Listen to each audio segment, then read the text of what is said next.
Chapter 3.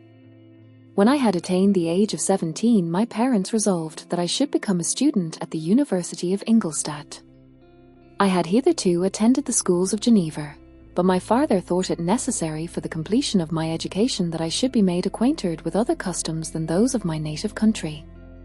My departure was therefore fixed at an early date, but before the day resolved upon could arrive, the first misfortune of my life occurred, an omen, as it were, of my future misery. Elizabeth had caught the scarlet fever. Her illness was severe, and she was in the greatest danger.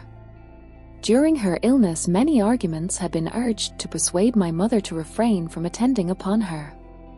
She had at first yielded to our entreaties, but when she heard that the life of her favourite was menaced, she could no longer control her anxiety.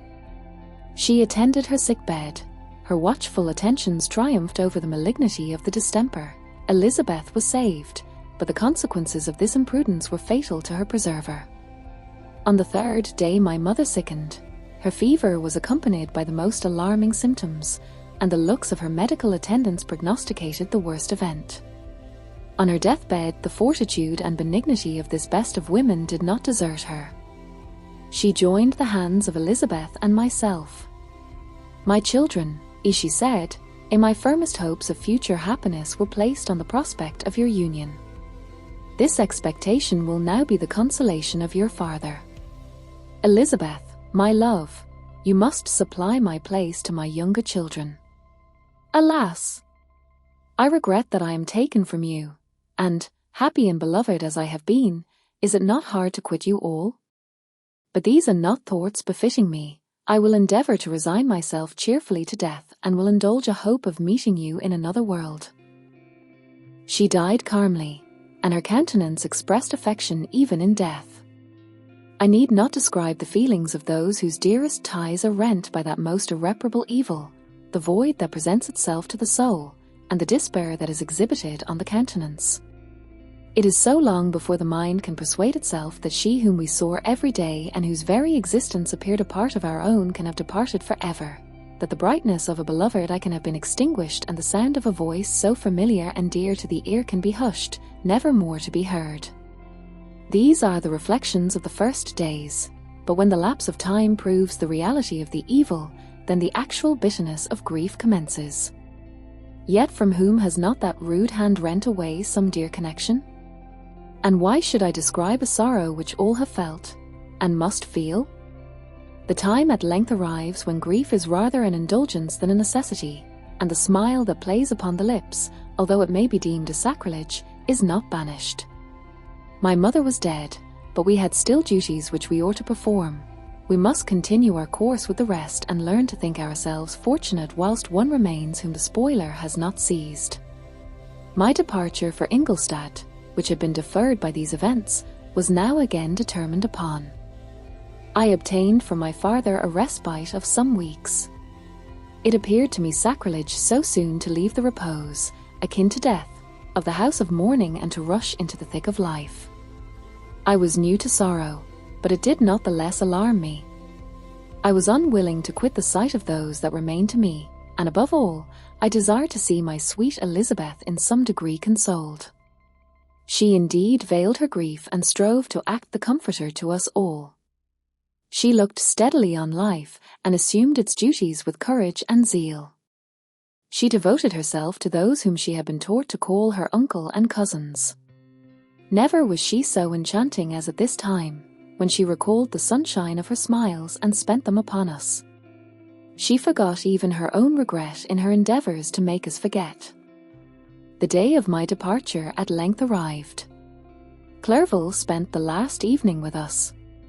He had endeavoured to persuade his father to permit him to accompany me and to become my fellow student, but in vain. His father was a narrow-minded trader and saw idleness and ruin in the aspirations and ambition of his son. Henry deeply felt the misfortune of being debarred from a liberal education. He said little, but when he spoke I read in his kindling eye and in his animated glance a restrained but firm resolve not to be chained to the miserable details of commerce. We sat late. We could not tear ourselves away from each other nor persuade ourselves to say the word of well. It was said, and we retired under the pretense of seeking repose, each fancying that the other was deceived. But when at morning's dawn I descended to the carriage which was to convey me away, they were all there, my father again to bless me, Clerval to press my hand once more, my Elizabeth to renew her entreaties that I would write often and to bestow the last feminine attentions on her playmate and friend. I threw myself into the chaise that was to convey me away, and indulged in the most melancholy reflections. I, who had ever been surrounded by amiable companions, continually engaged in endeavouring to bestow mutual pleasure, I was now alone. In the university whither I was going, I must form my own friends and be my own protector. My life had hitherto been remarkably secluded and domestic, and this had given me invincible repugnance to new countenances. I loved my brothers, Elizabeth, and Clerval. These were old familiar faces, but I believed myself totally unfitted for the company of strangers. Such were my reflections as I commenced my journey, but as I proceeded, my spirits and hopes rose. I ardently desired the acquisition of knowledge. I had often, when at home, thought it hard to remain during my youth cooped up in one place, and had longed to enter the world and take my station among other human beings. Now my desires were complied with, and it would, indeed, have been folly to repent. I had sufficient leisure for these and many other reflections during my journey to Ingolstadt, which was long and fatiguing. At length the high white steeple of the town met my eyes. I alighted and was conducted to my solitary apartment to spend the evening as I pleased. The next morning I delivered my letters of introduction and paid a visit to some of the principal professors. Chance, or rather the evil influence, the angel of destruction, which asserted omnipotent sway over me from the moment I turned my reluctant steps from my father's door, led me first to M. Krempe, Professor of Natural Philosophy. He was an uncouth man, but deeply imbued in the secrets of his science. He asked me several questions concerning my progress in the different branches of science appertaining to natural philosophy. I replied carelessly, and partly in contempt, mentioned the names of my alchemists as the principal authors I had studied. The professor stared. "Have you," he said, "you really spent your time in studying such nonsense?" I replied in the affirmative. "Every minute," continued M. Krempe with warmth, "every instant that you have wasted on those books is utterly and entirely lost. You have burdened your memory with exploded systems and useless names. Good God! In what desert land have you lived, where no one was kind enough to inform you that these fancies which you have so greedily imbibed are 1,000 years old and as musty as they are ancient? I little expected, in this enlightened and scientific age, to find a disciple of Albertus Magnus and Paracelsus. My dear sir, you must begin your studies entirely anew." So saying, he stepped aside and wrote down a list of several books treating of natural philosophy which he desired me to procure, and dismissed me after mentioning that in the beginning of the following week he intended to commence a course of lectures upon natural philosophy in its general relations, and that M. Waldman, a fellow professor, would lecture upon chemistry the alternate days that he omitted.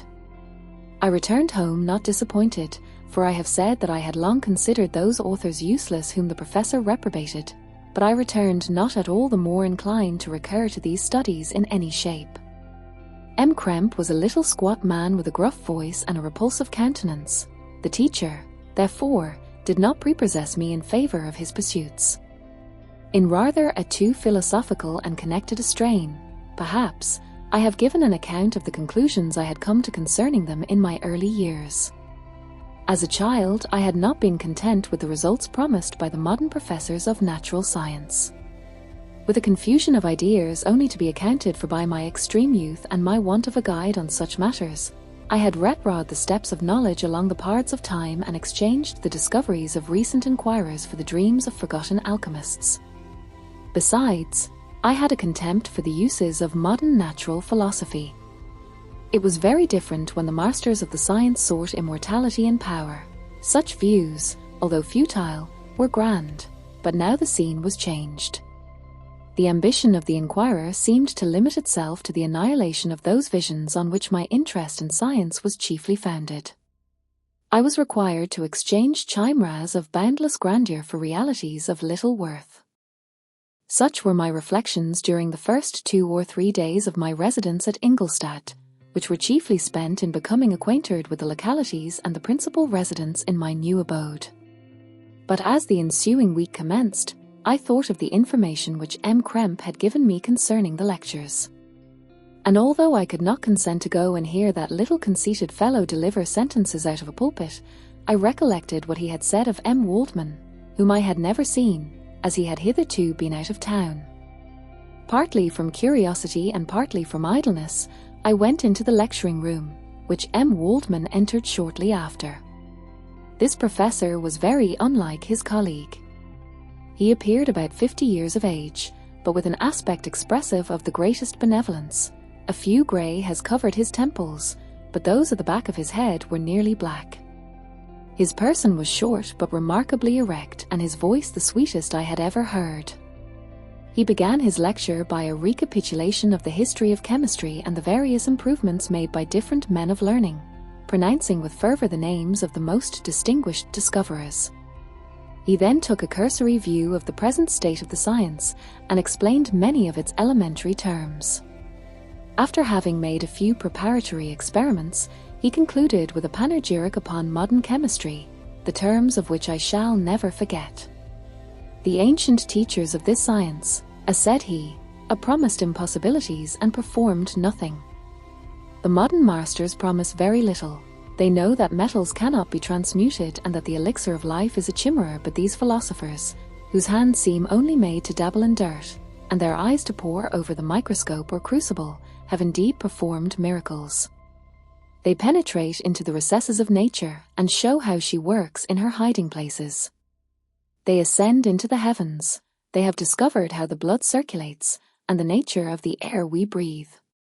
They have acquired new and almost unlimited powers. They can command the thunders of heaven, mimic the earthquake, and even mock the invisible world with its own shadows. Such were the professor's words, rather let me say such the words of the fate, announced to destroy me. As he went on, I felt as if my soul were grappling with a palpable enemy. One by one the various keys were touched which formed the mechanism of my being. Chord after chord was sounded, and soon my mind was filled with one thought, one conception, one purpose. So much has been done, exclaimed the soul of Frankenstein. More, far more, will I achieve. Treading in the steps already marked, I will pioneer a new way, explore unknown powers, and unfold to the world the deepest mysteries of creation. I closed not my eyes that night. My internal being was in a state of insurrection and turmoil. I felt that order would thence arise, but I had no power to produce it. By degrees, after the morning's dawn, sleep came. I awoke, and my yesternight's thoughts were as a dream. There only remained a resolution to return to my ancient studies and to devote myself to a science for which I believed myself to possess a natural talent. On the same day I paid M. Waldman a visit. His manners in private were even more mild and attractive than in public, for there was a certain dignity in his mien during his lecture which in his own house was replaced by the greatest affability and kindness. I gave him pretty nearly the same account of my former pursuits as I had given to his fellow professor. He heard with attention the little narration concerning my studies and smiled at the names of Cornelius Agrippa and Paracelsus, but without the contempt that M. Krempe had exhibited. He said that these were men to whose indefatigable zeal modern philosophers were indebted for most of the foundations of their knowledge. They had left to us, as an easier task, to give new names and arrange in connected classifications the facts which they in a great degree had been the instruments of bringing to light. The labours of men of genius, however erroneously directed, scarcely ever fail in ultimately turning to the solid advantage of mankind. I listened to his statement, which was delivered without any presumption or affectation, and then added that his lecture had removed my prejudices against modern chemists. I expressed myself in measured terms, with the modesty and deference due from a youth to his instructor, without letting escape, inexperience in life would have made me ashamed, any of the enthusiasm which stimulated my intended labours. I requested his advice concerning the books I ought to procure. "I am happy," said Waldman, "to have gained a disciple, and if your application equals your ability, I have no doubt of your success. Chemistry is that branch of natural philosophy in which the greatest improvements have been and may be made. It is on that account that I have made it my peculiar study, but at the same time, I have not neglected the other branches of science. A man would make but a very sorry chemist if he attended to that department of human knowledge alone. If your wish is to become really a man of science and not merely a petty experimentalist, I should advise you to apply to every branch of natural philosophy, including mathematics." He then took me into his laboratory and explained to me the uses of his various machines, instructing me as to what I ought to procure and promising me the use of his own when I should have advanced far enough in the science not to derange their mechanism. He also gave me the list of books which I had requested, and I took my leave. Thus ended a day memorable to me. It decided my future destiny.